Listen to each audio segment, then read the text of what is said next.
I get asked a lot about the basics of gardening and what people should know before they start. And a lot of this gardening thing is experimentation, so I just say just garden. Just learn how to garden by gardening. You make mistakes and you learn from them. So that's number one. Number two is start small, because if you start big, you get overwhelmed, and if you have failures, then you get discouraged. So when you start small, you usually succeed, and if you have failures, they're small, so you can keep going. Another thing is your soil is everything.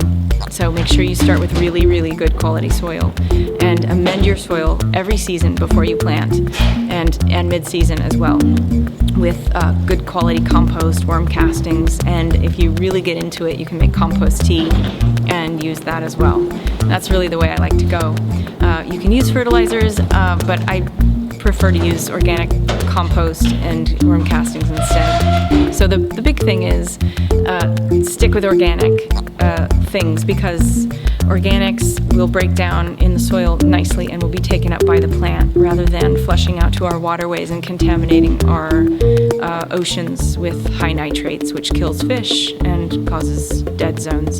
So organic is an absolutely necessary practice, I think, for home gardeners. And that includes using no pesticides or chemicals on your lawns or your flowers or anything like that, because our pollinators are very important. So having a healthy bee population and a healthy pollinator population for your garden is just as important as growing the food without chemicals as well.